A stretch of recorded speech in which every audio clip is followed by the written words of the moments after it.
Wala, ang ganda. Siyempre. Pwede tong pang pang giveaways, pang pang souvenir. Oo. Walang special talaga ito, ma. Yan yung gift niya kay Oma. Super cute kaya, diba? Ang simple lang ng loob niya, pero nagdala talaga yung creativity. Tignan nyo naman. Ayan, perfect na perfect pa. May letter pa ako dyan, guys. Ayan, perfect na perfect pang gift. Yung 31 pa yun, guys. Ayan, may letter siya, purple din. Ayan. Tapos pag ganito siya. Bigyan natin yung sa Diba? Super cute.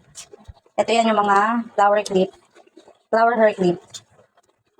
Ayan. Hindi ko naman gusto ito. Kanyang kaibigan. Tapos may kasama siyang mirror. Ayan. Pakita mo ba yung mirror?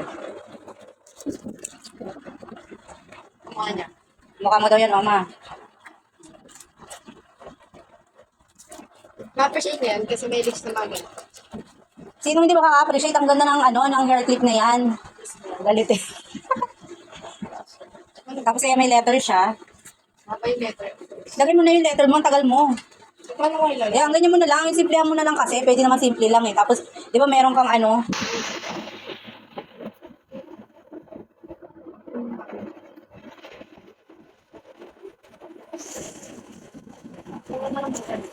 Okay na yan, kahit ganyan na yan, parang design niya na yan. O, suksok mo na yan sa loob. Tapos lagyan mo na ito. Oh. Tapos gawin mo siyang pang ribbon dito sa gilid. Yan, yan. Papunta dito yan. Iharap mo yung ribbon. Wala ka pag-ribbon. Sige, bilis. Higpitan mo.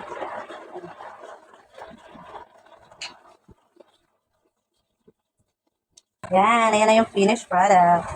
Yan, harap niya. Ano siya?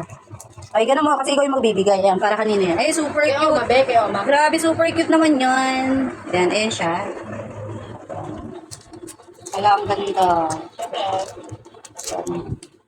Pwede tong pang pang giveaways, pang pang souvenir. Lagay niyo sa ganyan. Perfect na perfect na.